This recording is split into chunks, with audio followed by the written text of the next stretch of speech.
Now these are big chickens. As you can see, Cassandra is eating away. She's on the pellet layers.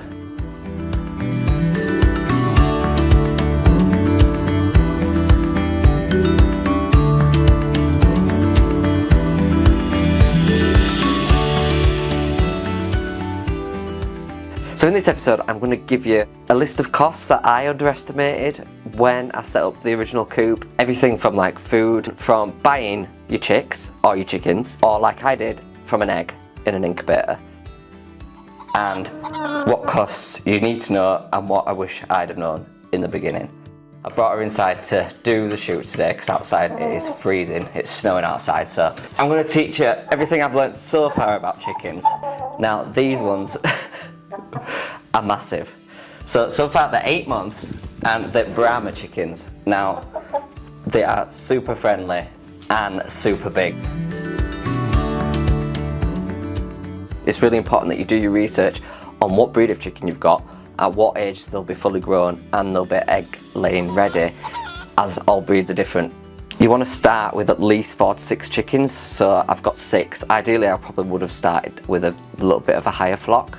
Flocks under 3 to 4 birds would get stressed, noisy, and maybe even stop laying. So if you've got too many hens, you're not going to get as many eggs. Another thing that you might underestimate would be chicken wire and the perimeters of your garden, just securing it from the chickens. Mine actually escaped quite early on and they were wandering up the street and the neighbour came knocking. I thought they couldn't get down to the bottom field, they couldn't get into the woods. I thought everywhere was secure. I was wrong. They are little escape artists. If they all stay together in the flock, they tend to get a bit more adventurous, so they will wander off even further. Normally if 1 or 2 are just spread out across the yard, they will run back to each other. If they hear something or see like a cat or anything like that, they will huddle. When they're feeling safe and confident, that's when they are expanding the horizons and try to find new places to escape. I feel confident enough they can't escape anywhere, but again, all it takes is a storm to knock one fence down. You really want to keep on top of that when you're letting them out in the day.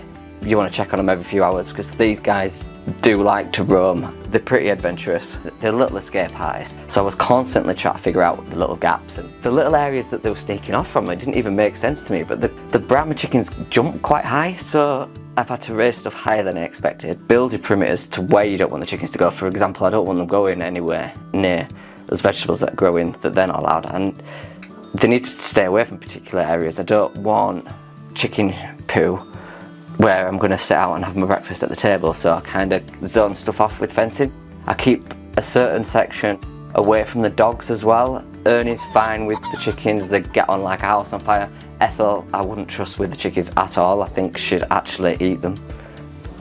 I'm pretty sure she would. She's eaten pigeons before. She's eaten rats, she'll eat anything. One of the mistakes that I fell for straight away was don't fall for a coop that says it'll house 6 chickens and it's only like that big. It won't hold 6 chickens. It's just not possible. It would be cruel as hell. Security, you're going to want to worry about predators, so make sure it's fox proof, make sure no cats or any other kind of predators can get into them. You want to keep them all secure on a night. So far I haven't had any issues, touch wood. I have got cameras on the chickens at all times, so I get notified on the phone if there's a cat in the garden watching them.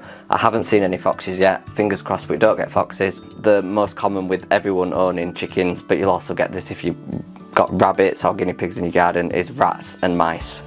The leftover food is going to attract the rats and the mice, so you want to really keep on top of how the pellet is being fed to the chickens, because the rats are going to come and eat it, particularly at night. You want a fine metal wire under the coop and around the perimeter so no mice or vermin can dig underneath or get through the fence.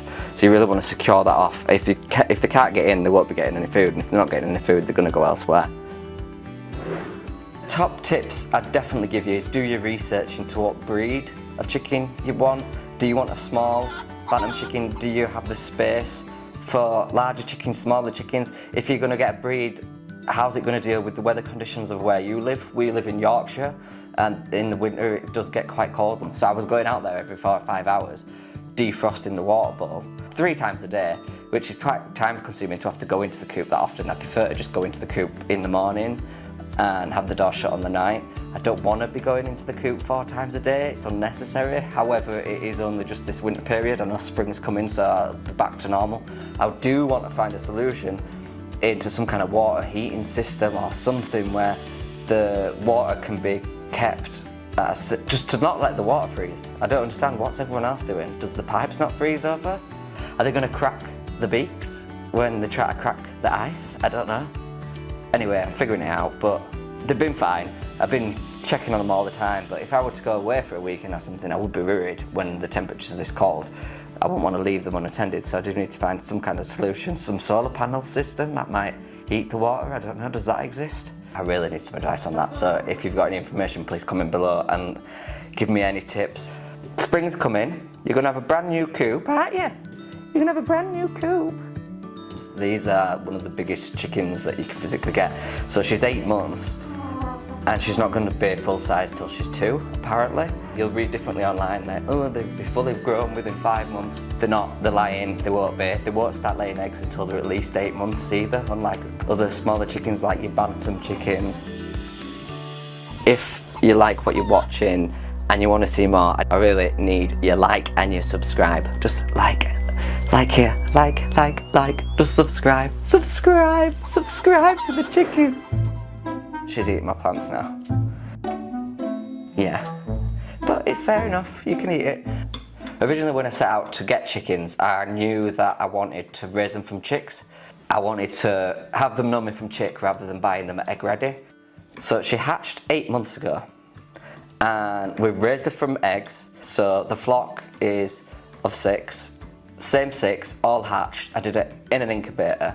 I'm going to create a separate video of how I did it with the incubator. The incubator rotated the eggs, the temperature was set to a certain amount with humidity, and they hatched pretty much dead on. It was easy. I'd hatched eggs in an incubator before with the quails, so I was familiar with what we're doing with the setup. The specific incubator I got wasn't the best. It was probably one of the cheapest on Amazon, but it worked with the quails, so I'd give it a go. We started with you, which was more than enough, wasn't it? Yes, do you want some more food? I'm thankful that I've managed to keep them alive. They're growing beautifully. So I've gone for the Brahma chicken. So it's the largest chickens. They are a really big bird and lay eggs through the winter, or they're one of the only breeds. So again, that was a nice touch because I thought it'd be nice if we get the odd egg through winter. Are you chilling? Are you chilling? Yeah, do you want some food? I also took the risk when I was putting 6 eggs into the incubator. You don't know what you're getting. They could be all cocks, they could be all the same colour or all one particular colour, or I was hoping for a bit of a mix. I got a mix, I was really lucky. I actually got one in every colour that I wanted, so that's a miracle. So when you're going to hatch your own eggs, you need to put that into account. You can't tell what your flock's going to look like. You can't say if you're going to end up with the exact same colouring, which some of you might want as well. They look beautiful. When we moved into this new place, a lot more space, I needed to have chickens. It was a dream, I've wanted chickens forever. Finally, I felt like we had enough space that we could actually get chickens. Not only get chickens, I didn't want your average chicken, I wanted the biggest chickens, I wanted the biggest egg. However, having the bigger breed, which is like having a smaller dog breed to a Great Dane, is it's going to consume more food. These guys eat loads. Not too expensive, it's working out about £15 a month for the layer feed. I get that from our local pet store down the road. It's a big layer feed and it gives them all the vitamins, all the protein, everything you know they need to stay healthy, and more importantly for healthy eggs and yolk, and healthy for the birds to live a nice long life. So we kind of got into buying the layer feed as just a standard thing. So no matter what they get fed, they always have the layer feed. And on top of that, I have peas and corn every week. I actually just buy that in bulk at the supermarket, keep it in the freezer, and then mix it into either the pellet feed or they have it on an individual dish in the garden. Nothing really goes to waste. No food waste is in our bin now. Anything, even if there's apples are going off, bananas, love pumpkins, waste that we would normally be chucking that we are now like just giving to the chickens, I just crumble it up and the chickens love it. There will be specific stuff that you obviously don't want them to eat, and again, I'm still learning. I've thought this whole time that chickens can't have potatoes, and specifically potato skin, because it's really poisonous for them. Apparently that's not true. Someone's just told me that's raised chickens for like 12 years and feeds them potatoes all the time, and I was like, oh. I wouldn't rely on asking Google or ChatGPT because it's been lying to me. I still haven't given them potatoes though. I don't know if I'm ready to take the risk. So if you do know if they can eat potatoes, comment below and let me know, because I am none the wiser. So I wouldn't mind knowing and figuring it out. Can they eat potatoes? Do they eat potatoes? Why is the internet lying to me? Of course it's lying to me. It lies to me all the time. Can you eat potatoes? Can you eat potatoes? No. Make sure you follow me below, subscribe, like, and I'm going to keep creating more content of how I'm raising them. I'm going to keep you up to date with future projects, from creating a bigger coop. Testing, testing, testing. Now these are big chickens. They are almost egg. Maybe like solar panel.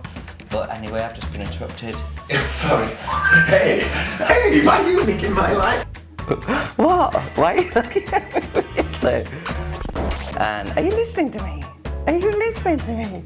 Are you? Yeah. Alright, use my life. I'm Aaron, the annoying and this is my gay YouTube boyfriend. Watch for chicken. So to keep this channel going, I need you to subscribe. Good. Is it because you want all that food? Come here. Come here. Come on. It's important that you chicken. We're live. We're live, right, pals. Number one, buy new. Now, I think you've thrown me right off. So on this channel, I'm going to be talking everything from the chickens, raising quails, to the landscape of the garden, from the dogs, the pugs, the Frenchies. I'm going to keep everything on here. So I need you to like and subscribe to keep the channel going. Give me a follow, give me a like, subscribe, subscribe, subscribe. Do you want some more? Here you go. What's this? What's this?